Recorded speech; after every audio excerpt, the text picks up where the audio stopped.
Today, we're going to talk all about mindful listening. We're going to talk about how we can develop our skill of mindful listening.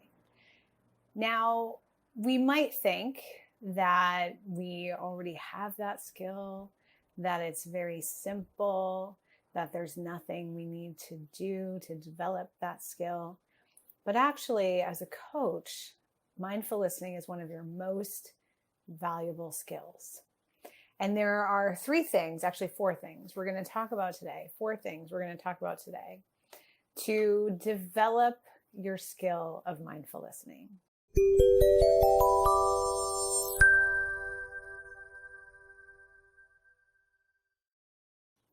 So the first of those is developing your own attentive mind. All of us are busy people, working, juggling our lives. And just like everyone else, you probably have a mobile phone or some other device that distracts you on a consistent basis. And as one of my meditation teachers once said, if you're not practicing mindfulness, you're practicing distraction. So we have to really develop our own minds first.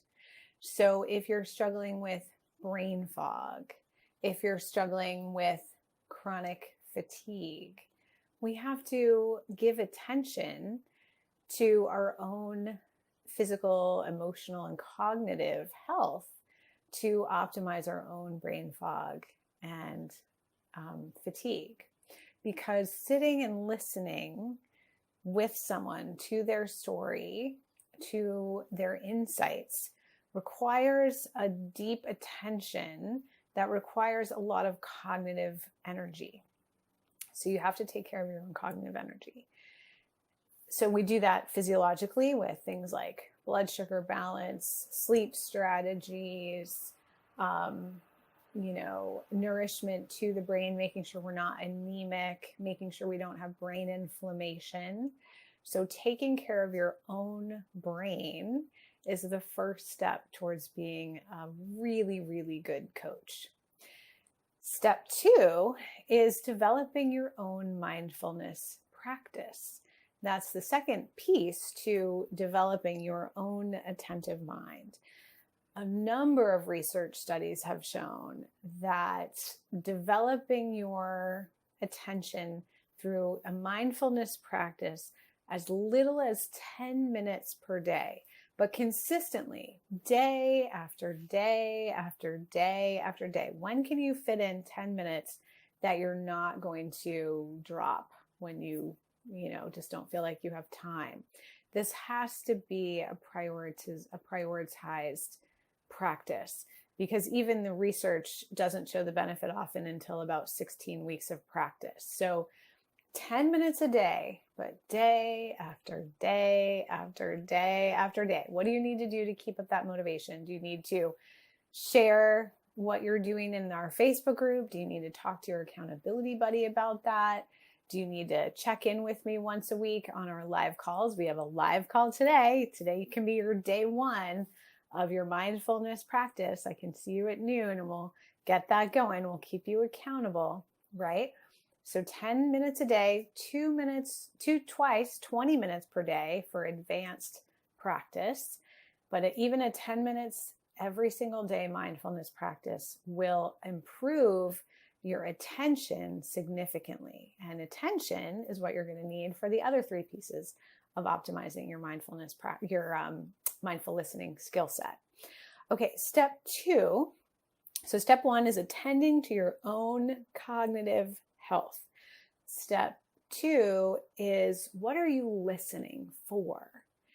So as we get comfortable with silence, which we're going to talk about a bit more in a moment, we're listening for some specific things from our clients. Where do we sense some resistance? Where do we sense some emotional struggle? Where do we sense that our clients are holding back a bit? This is where we want to slow it down. So when they're talking, telling a story, and then something catches in their voice, or you find them rushing through a piece of it. We say this is a time when you can do a couple things. One would be to just stay silent, but breathe slower. As you regulate your nervous system, the other person will co-regulate their nervous system because of the mirror neurons that we have. So if you sense some resistance, some fear, some emotion coming up, self-regulate as a way to let them know energetically that you caught that. You don't want them to just jump by it. And you can also specifically reflect the words that they say when they're hitting upon some emotional resistance or a tide of emotion or something that you sense that they're trying to just skitter past. Stop, slow down for a minute, interrupt with a direct reflection or a complex reflection so that you can guide the conversation around the part where you sense the resistance. So to be order to sense that, here's some homework for you this weekend.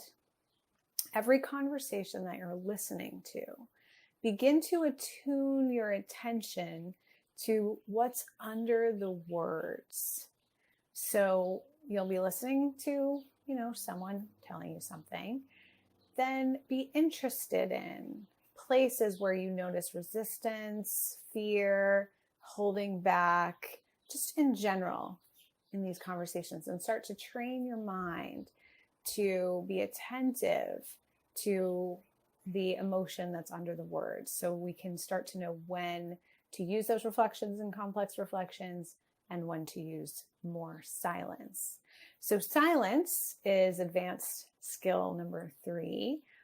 The more we develop being comfortable with silence, the more we create space for the person that we're coaching to step into that silence. So another thing you can practice during your homework, so you're tuning into what are the emotions beneath the words, and then you're noticing, if you just stay silent, regulate your nervous system, slow your breathing, ground your breathing, relax your pelvic floor, breathe abdominally and nasally, relax your shoulders, and notice how that person steps into the silence.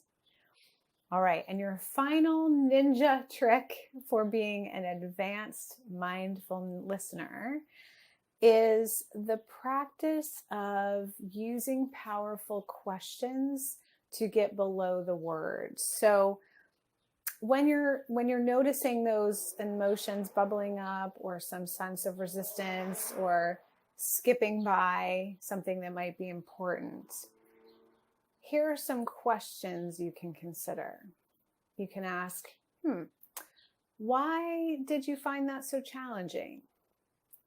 Or you can reflect what they just said and say something like, what would you change about that experience? Or what would you change about how this is going? What would you do differently if you could go back in your healing story, or just back to last week, or back to how you responded to something in the past few days? Another great question, what do you really want out of either a piece of the conversation or more globally? What will it look like? Define for me what it will look like when X changes, the thing that they want changed. How will you make this change? What's your first step to moving in the direction of that new vision? How will we know this change you're about to make was successful? How will we define that? What will we be able to see? What do you not, and then here are my 2 favorite questions when people are kind of stuck and they're like, oh, I don't know. I'm not sure what to do next. This is what I hired you for, to just tell me what to do, right? And 2 great questions are, what if you did know? And my other favorite, What do you not want me to ask you right now? All right. So take those advanced mindful listening strategies, make a list, write down a list of the questions that I just went over. And your homework this weekend is in every conversation to practice these 4 mindfulness listening strategies. The last 3 are really practices for conversation. The first one is, how can you optimize your own cognitive health so it's easier for you to do this work? All right, I'll see you this afternoon. We have a call on our regular noon Eastern Q&A call. Everyone who's in this group is invited to that call. Bring any and all questions, and I will see you there. Have a great day. Bye.